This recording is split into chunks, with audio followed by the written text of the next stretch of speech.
ఓం నమ శివాయ శ్రీమాత్రే నమః. మిత్రులకి శ్రేయభిలాషులకి అలాగే నన్ను ఇంతగా ఆదరిస్తున్న యూట్యూబ్ ప్రేక్షకులందరికీ కూడా పేరు పేరు ధన్యవాదాలు. మిత్రులరా, మీ అందరికీ కూడా ఆ పరాదేవత ఎల్లవెల్లలా మీతో ఉండి మీ మనోవాంఛ నెరవేర్చాలని మనస్ఫూర్తిగా కోరుకుంటున్నాను. ఈరోజు మనం ఒక అద్భుతమైన తేలికైన ఉపాయం గురించి తెలుసుకుందాం. చాలామంది మిత్రులు డబ్బుకి విపరీతంగా ఇబ్బంది పడుతున్నాం గురువుగారు, డబ్బు లోటు లేకుండా సమయానికి ధనం చేతికి అందే విధంగా ఏదైనా తేలికైన పరిహారం చెప్పండి అని చాలామంది అడగడం జరిగింది. వారందరి కోసం ఈరోజు సోమవారం రోజు అంటే ఈరోజు రాత్రిపూట ఈ చిన్న పరిహారం చేయడం వల్ల మనకి డబ్బుకి ఎటువంటి ఇబ్బంది లేకుండా డబ్బు రావడానికి మార్గాలు తెలుస్తాయి. అంటే ఎలా చేయాలి, ఏ విధంగా చేయాలి తెలియచేస్తాను. మనం ఈ ఉపాయం చేయడం వల్ల డబ్బుకి అంటే మనం రోజు కష్టపడుతున్న డబ్బులు కూడా సరిగ్గా సమయానికి రాకపోవడం, అంటే ఇబ్బందిగా ఉండటం, ఆర్థికమైన సమస్యలు అంటే డబ్బుకు సంబంధించిన సమస్యలతో ఇబ్బంది పడుతూ ఉన్నవారు తప్పకుండా ఈ చిన్న ప్రయత్నాన్ని చేసి చూడండి. అలాగే మీకు ఈ వీడియో నచ్చినట్లయితే లైక్ చేయండి, ఛానల్ని సబ్స్క్రైబ్ చేసుకోండి, పక్కనే ఉన్న గంట సింబల్ని యాక్టివేట్ చేసుకోండి, 10 మంది మిత్రులకి షేర్ చేయండి. అలాగే మన కొత్త ఛానళ్ళు ఇంకా డిస్క్రిప్షన్ బాక్స్లో లింకులు పెట్టాను, వాటిని మీరు సబ్స్క్రైబ్ చేసుకోండి. రాబోయే రోజుల్లో ఏదైనా టెక్నికల్ ప్రాబ్లం వచ్చి ఛానల్లో ఏదైనా వీడియో లాగినప్పుడు ఇందులో ఉన్న వీడియోలు కూడా అందులో రావడానికి అవకాశం ఉంటుంది. మీరు రెగ్యులర్గా నాతో టచ్లో ఉండడానికి అవకాశం ఉంటుంది. అలాగే చాలామందికి కొన్ని అనుమానాలు ఉంటాయి, అనుమానాలు కూడా మనం క్లియర్ చేద్దాం. ఈ ప్రయోగాలన్నీ చేయాలా, ఈ ఉపాయాలు చేస్తే పనులు అవుతాయా?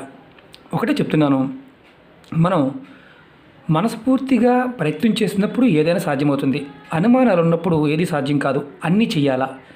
మీరు ఏది చేయగలిగితే అది మాత్రమే చేయండి. అలాగే నియమ నిబంధనల పాయింట్ ఆఫ్ వ్యూలో కూడా లేనిపోయిన అనుమానాలు చాలా ఉన్నాయి. నియమ నిబంధనలు ఏదైనా వీడియోలో చెప్తే మాత్రమే వాటిని చేయండి, లేదంటే ఎటువంటి నిబంధన లేదని అర్థం. అలాగే కొంతమంది మిత్రులు ఏంటంటే ఇవి పనిచేస్తాయా, అసలు ఇవి అన్నీ నిజమా అని అంటూ ఉంటారు. మనం నిజమైతే అన్నీ నిజమే. ప్రకృతిలో మనమే కాదు, చాలా ఉన్నాయి. మన పెద్దలు ఎన్నో రకాల తంత్రాలు, ఎన్నో రకాల విధానాలుగా పరిశోధన చేసి మనకు చాలా గ్రంథాలు అందించారు. మీకు నేను చెప్పే ప్రతిదీ కూడా గ్రంథంలోనివే మాత్రమే. తంత్రము కావచ్చు, ఏంజల్ నెంబర్స్ కావచ్చు, అలాగే స్విచ్ వర్డ్స్ కావచ్చు, ఇవన్నీ కూడా బుక్స్లో ఉన్నవి మాత్రమే, కానీ సొంతగా ఏది చెప్పేది కాదు. ఇది గుర్తుంచుకోవాలి. రెండవది ఏంటంటే ఇవన్నీ మాకు కొంతమంది అంటున్నారు మాకు పని చేయడం లేదు గురువుగారు, ఎందువల్ల? మనం ఎప్పుడూ కూడా మనకి ఏదైనా సరే భావం అంటే మనలో ఈర్ష్య, అసూయ, ద్వేషం చేస్తుందా, మనం అవుతుందా అనే క్వశ్చన్ ఎప్పుడైతే మన మనసులోకి వస్తుందో అది మనకి ఫలితాన్ని ఇవ్వదు. కారణం ఏంటంటే ప్రతిదానికి మూలం మనమే. మన కర్మను మనం అనుభవించడానికి వచ్చాం. మన ఎన్నో జన్మల పుణ్యఫలం పుట్టుక అంటారు. అంటే మనం ఏదైనా సరే చేస్తున్నప్పుడు ప్రేమగా మనకి అవుతుందన్న భావంతో చేయాలి, అప్పుడు మాత్రమే ఫలితం వస్తుంది. చాలామంది అంటారు ఇవన్నీ ట్రాష్ అండి, పనులు కావండి, ఇవన్నీ బతకడం కోసం చెప్పుకునే వీడియోలు అండి. చాలామందికి తెలియదు ఏంటంటే ఎంతో బాగా చదువుకొని స్వామీజీలు, బాబాజీలు కాళ్ళు పట్టుకొని తిరిగే వాళ్ళు చాలామంది ఉంటారు, మారిన వాళ్ళు కూడా చాలామంది ఉంటారు. ఇక్కడ ఎందుకంటే మనకు తెలియని విషయాన్ని మనం తక్కువ చేసి చూడటమే అతిపెద్ద పొరపాటు. రెండోది, మనకు తెలియలేదనుకోండి, ఇష్టం లేకపోతే దాన్ని వదిలేయాలి, లేదా దాని గురించి ఆలోచించకూడదు. అలాగే కొంతమంది మాకు పనులు కావడం అంటే మేము ఎంత చేసినా మాకు కావడం లేదు, ఎందుకంటే ఒకటే బాగా బలమైన గుర్తుంచుకోండి, పూర్వకర్మల్లో పితృశాపాలు ఉన్నప్పుడు, దోషాలు ఉన్నప్పుడు ఆ వస్తువు యొక్క అంటే మన పదార్థం యొక్క శక్తి మనకు తెలియదు. అది తెలుసుకుని చేసినప్పుడు ఫలితం రావడానికి అవకాశం ఉంటుంది. అలాగే దోషాలు ఉన్నప్పుడు ఏంటంటే 100% కష్టపడితే 20% మాత్రమే ఫలితం వస్తుంది. అది కూడా మనం గమనించాలి. అలా కాకుండా అసలు మనకి ఏమి చేయకుండా అవుతుంది. అది కూడా ఎలా అంటే నిత్యము మనం కులదైవానికి కానీ మన ఇష్టదైవానికి కానీ అనునిత్యము కూడా మనం చేస్తూ ఉంటే మనకి ఆశ అనేది పోతుంది. అంటే మనం ఏదో సంపాదించేయాలి, లేకపోతే ఇంకోటి చేసేయాలి, ఆస్తులు కావాలి, పాస్తులు కావాలి, ఇలాంటి లాలస్ అంటే ఏదైతే దాన్ని ఏమంటామంటే కోరికలన్నీ తగ్గుతాయి. అప్పుడు మనకి ఇవన్నీ కూడా డబ్బు, ఇవన్నీ కూడా ఆస్తులు, పాస్తులు చిన్నగా కనిపిస్తాయి. దానికి ఏమీ ఉపాయం చేయకుండా నిత్యము నామస్మరణలో, భగవత్ నామస్మరణలో ఉంటే అలా కూడా మన జన్మకు ఏం కావాలో అవి కూడా వస్తాయి. ఎందుకంటే ప్రతిదీ సాధ్యమే, కానీ కోరికలు ఉన్నప్పుడు ఆ కోరికలని మనం తీర్చుకోవడానికి, అలాగే సమస్య నుంచి బయటపడడానికి తేలికైన మార్గాలు మాత్రమే ఇవన్నీ. ఇవి విశ్వాసంతో చేసినప్పుడు ఈ పదార్థంలో ఉన్న శక్తి మనకి సహకరిస్తుంది. ప్రాకృతికమైన శక్తి ఏదైతే మనం అడ్డుకుంటుందో దాన్ని ఈ శక్తి అడ్డుకుంటుంది. అంతేగాని ఇది పర్టికులర్గా దీంతోనే ఇలా అవుతుందని కాదు. అంటే మన ప్రతి దానిలో కూడా శక్తి ఉంది అన్ని చేసినప్పుడు మాత్రమే అంతా ఈ విశ్వంలో ఉన్న ప్రతి దానిలో కూడా ఆ శక్తి దాగి ఉంది, మనలో ఏదైతే ఉందో అన్నిట్లో అదే ఉంది అనే భావంతో చేసినప్పుడు ఖచ్చితంగా ఫలితం వస్తుంది. ఎందుకు చెప్తున్నానంటే ఇది మీరు తెలుసుకోగలిగినప్పుడు మాత్రమే మీకు సమాధానం దొరుకుతుంది. అలా లేనప్పుడు మనం కొంతమంది అంటుంటారు, గురుగారు మేము ఎన్నో చేస్తున్నాం కానీ రావడం లేదు. నేను ఎన్నో చదువుతూ ఉంటాను, ఎన్నో లక్షల ఉపాయాలు ఉన్నాయి, అందరూ అన్నీ చేయలేరు. కొంతమంది మంత్రం చేయలేరు. అసలు మంత్రం కొంతమంది అడుగుతూ ఉంటారు, మంత్రంతో అయిపోతుంది కదా అని. గురూపదేశంతో ఉండే మంత్రాలు ఉంటాయి, మామూలుగా చేసుకునే అష్టోత్తరాలు, శతనామాలు, ఇలా నామాలు, దైవనామాలు ఇవన్నీ ఎవరైనా చేసుకోవచ్చు, ఇబ్బంది లేదు. మానసికంగా ఎప్పుడు మానసిక జపం చేసేవారికి ఎటువంటి సమస్య వచ్చినా వాడి కర్మానుచిత్త ప్రకారం తొలగిపోతుంది, అన్నీ సహకరిస్తాయి. అది కూడా గుర్తుంచుకోవాలి. ఇవి ఏంటంటే చేసేదానిని దాని మీద మనకు ఫలితం రావడానికి ఒక మార్గాన్ని సూచిస్తాయి. మార్గనిర్దేశం చేసినప్పుడు అది మన మనసు దాని మీద నిలబడుతుంది. ఖచ్చితంగా ఆ పని పూర్తవడానికి, త్వరగా పూర్తవడానికి ఇవి సహకరిస్తాయి. ఉపాయాలన్నీ అంతే. సిద్ధి ఉపాయాలు, తాంత్రిక ఉపాయాలు, జ్యోతిష్య ఉపాయాలు, అలాగే న్యూమరాలజీలోను, అలాగే మనం ఇప్పుడు వాట్స్ చెప్పుకుంటున్న స్విచ్ వార్డ్స్ కానీ, ఏంజిల్ నెంబర్స్ కానీ, ఇవన్నీ కూడా అంతే. ఇవన్నీ కూడా మీకు చాలామంది అడుగుతూ ఉంటారు ఎక్కడి నుంచి చెప్తున్నారని. చాలా పుస్తకాలు ఉన్నాయి వాటి మీద. మనం ఎతకాలే కానీ దొరకందంటూ ఏదీ లేదు. కానీ మన కర్మ కొద్ది ఏంటంటే మనం పట్టుకోలేకపోవడం, ఎదుటివాడి మీద ఆడటం మాత్రమే చేస్తూ ఉంటాం. మనకున్న సమస్య అది. ఇప్పుడు మనం ఈ ఉపాయాన్ని ఎలా చేయాలో తెలుసుకుందాం. ఎందుకంటే ఏదైనా పూర్తిగా తెలుసుకొని చేసినప్పుడు మాత్రమే ఫలితం ఉంటుంది. కొంతమందికి ఇబ్బందికరంగాను, బోరుగాను, లేకపోతే సోదిగా అనిపించిన వారు పొరపాటును ఫాలో అవ్వకండి. అలాగే మీరు కామెంట్ చేసుకునే ఉపయోగం ఉండదు. ఎందుకంటే ప్రతిదాన్ని కూడా మనం పరిశోధించి అలాగే తర్కంగా ఆలోచించి ప్రయత్నం చేయాలి తప్ప, విశ్వాసంతో చేయాలి తప్ప ఏదో సరదాగా మాత్రం ప్రయత్నం చేయవద్దు.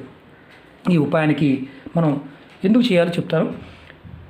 ఎవరికైతే జాతకంలో గురువు బలహీనంగా ఉన్న, కుజుడు బలహీనంగా ఉన్న, అంటే ధనానికి సంబంధించి, ఉద్యోగానికి సంబంధించి ఆటంకాలు వస్తాయి, ఆరోగ్యానికి సంబంధించిన ఆటంకాలు వస్తాయి. అంటే ఉద్యోగంలో స్థిరత్వం ఉండదు, యాక్సిడెంట్లు అవ్వటం, కాళ్ళు చేతులు విరగటం, అలాగే కుటుంబ సభ్యులతో ఇబ్బందులు రావటం, అలాగే మీ జీవితంలో అంటే మీరు ఏదైతే చెయ్యాలనుకుంటారో ఆ పని ప్రతిదీ కూడా పోస్ట్పోన్ అవ్వడం, ఇలా జరుగుతూ ఉంటాయి. అది గురువు బలహీనంగా ఉన్నప్పుడు ఈ ఉపాయం చేయడం వల్ల గురువు బలపడతాడు. అలాగే ఏదైనా జాతకంలో కుజదోషం వల్ల ఇబ్బందులు ఉన్నా అవి తగ్గుతాయి. అలాగే ఈ ఉపాయం చేయడం వల్ల ఈ గ్రహాల వల్ల కలిగే నష్టాన్ని అమ్మవారు, అంటే లక్ష్మి, మనం ధనానికి ప్రతిరూపంగా చూస్తూ ఉంటాం. అమ్మవారి యొక్క అనుగ్రహం కలుగుతుంది. ఇందులో చిన్న మంత్రం ఉంటుంది, అలాగే పదార్థం ఉంటుంది. వీటిని మీరు ఎవరైనా చేయవచ్చు, ఆడవారైనా మగవారైనా చేయవచ్చు. ఆడవారు నెలసరి సమయంలో చేయవద్దు. అలాగే ఇంట్లో గర్భిణీ స్త్రీలు కూడా ఈ ఉపాయం చేసుకోవచ్చు, ఎటువంటి ఇబ్బంది లేదు. అలాగే ఎవరైనా మరణించి ఉన్నా సరే ఈ ఉపాయాన్ని చేయవచ్చు, ఇబ్బంది లేదు. అంటే మామూలుగా నెలసరి అంటే మామూలుగా పెద్ద మనిషి అయ్యారండి పిల్లలు, అలాంటి సమయంలో మైలు ఉన్నప్పుడు కాకుండా మిగతా సమయంలో చేసుకోవచ్చు. ఇది సోమవారం సాయంత్రం ఈ ఉపాయాన్ని చేయాలి. ఈ ఉపాయాన్ని చేయడం వల్ల మీకు చేసే పనుల్లో అంటే డబ్బుకు లోటు అనేది ఉండదు. మీరు ఏ పని చేసినా మీరు చేస్తున్న పనుల్లో సఫలత లభిస్తుంది, ధనలాభం కలుగుతుంది. వ్యాపార సంస్థలు అంటే వ్యాపారం చేసేవారు, చిన్న వ్యాపారమైన పెద్ద వ్యాపారమైన వారికి వ్యాపారంలో లాభాలు వస్తాయి. అలాగే ఈ ఉపాయాన్ని సోమవారం రాత్రి మాత్రమే చేయాలి, మిగతా రోజులు చేయకూడదు. మీరు పడుకోవడానికి వెళ్ళే ముందు ఈ ఉపాయాన్ని చేయాలి. అది కూడా మీరు మంచం మీద పడుకోవడానికి వెళ్ళే ముందు ఈ ఉపాయం చేయాలి.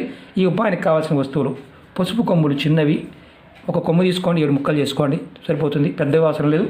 అలాగే ఒక తామర గింజ ఒకటి, అలాగే అక్షింతలు, పసుపు కలర్ క్లాత్, కొద్దిగా కుంకుమ, ఇవి మాత్రం కావాలి.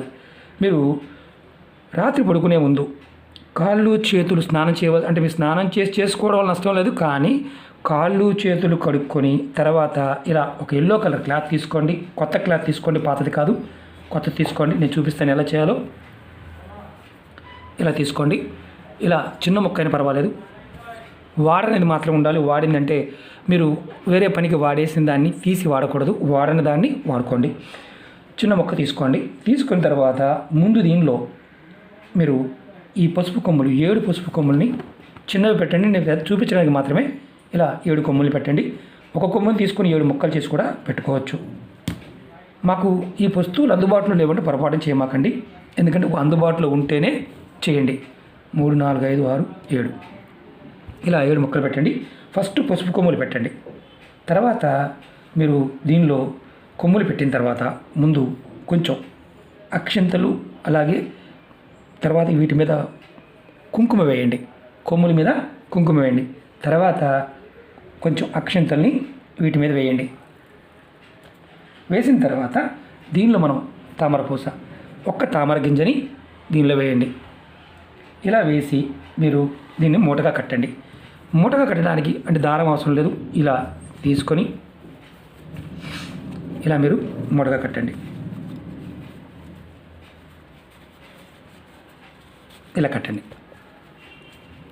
ఇంకా చిన్నగా వస్తుంది మూట, ఎందుకంటే మనం పసుపు కొమ్ముని ఇంత ముక్కలైనా సరే పెట్టుకోవచ్చు, ఇబ్బంది లేదు.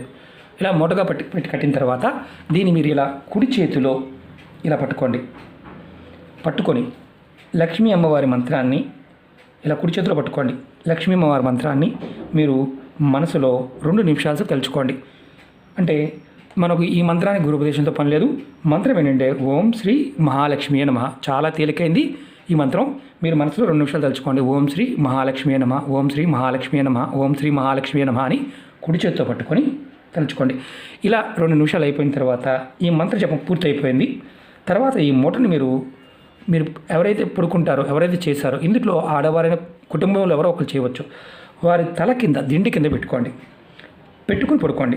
2వ రోజు ఉదయాన్నే నిద్ర లేవగానే లేచి స్నానం చేసి, అంటే మీ మిగతా కార్యక్రమాలు ముగించుకొని స్నానం చేసిన తర్వాత దిండి కింద పెట్టిన ఈ మూటని తీసి మీరు డబ్బులు ఏ ప్రదేశంలో అయితే పెట్టుకుంటారో ఆ ప్రదేశంలో ఈ మూటను పెట్టండి. ఇలా మీరు ఒక్కసారి చేశారనుకోండి, ఈ పెట్టిన మూట ఎక్కడైతే డబ్బులు ఉన్నా అక్కడ పెట్టాం, నెల రోజుల వరకు ఉంచండి. నెల రోజుల తర్వాత ఈ మూటని మార్చుతూ ఉండండి. పాత మూటని ఇది ఏదైతే ఉందో దానిని ఏదైనా పారే నీళ్ళల్లో కానీ లేదా ఏదైనా చెట్టు మొదల్లో పడేయండి, ఇబ్బంది లేదు, అక్కడ పెట్టొచ్చేయండి.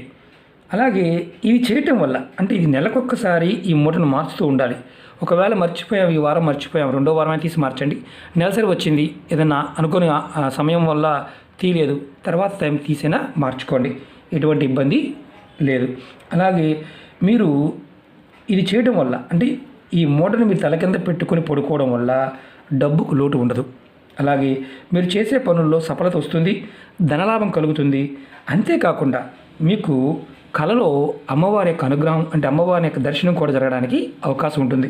ఎందుకంటే ఈ పదార్థంలో ఉండే శక్తి, అంటే మీకు గురుబలం పెరగడానికి, అలాగే కుజుడు దోషమున్న, గురువు యొక్క జాతకరీత్యా గురుబలహీనంగా ఉండి ఆర్థికంగా ఇబ్బంది పడుతూ ఉన్నా మీకు మార్పు రావడానికి అవకాశం ఉంటుంది. అలాగే లక్ష్మీ అమ్మవారి యొక్క అనుగ్రహం కలుగుతుంది. ఇవన్నీ ఎలా ఉంటుందంటే మనం నమ్మడానికి కొంచెం అతీతంగానే అనిపిస్తాయి, కానీ పదార్థంలో ఉన్న శక్తి, మన మానసిక శక్తి, అలాగే మనలో ఆ ప్రేరణా శక్తిని ప్రేరేపించి పని అవడానికి అవకాశాన్ని కలిగిస్తాయి. ఇలాంటివి ఏంటంటే చూడడానికి చిన్నగా ఉంటాయి, కానీ ఫలితం మాత్రం అద్భుతంగా ఉంటుంది. నమ్మకం లేని వారు మాత్రం చేయమాకండి, నమ్మి చేయండి. అవకాశం ఉంటేనే చేయండి, అవకాశం లేకపోతే పొరపాటును కూడా ప్రయత్నం చేయవద్దు. ఓకే మిత్రులారా, మీకు ఈ వీడియో నచ్చినట్లయితే లైక్ చేయండి, నా ఛానల్ని సబ్స్క్రైబ్ చేసుకోండి, పక్కనే ఉన్న గంట సింబల్ని యాక్టివేట్ చేసుకోండి, 10 మంది మిత్రులకి షేర్ చేయండి. ఓం నమః శివాయ, శ్రీమాత్రే నమః.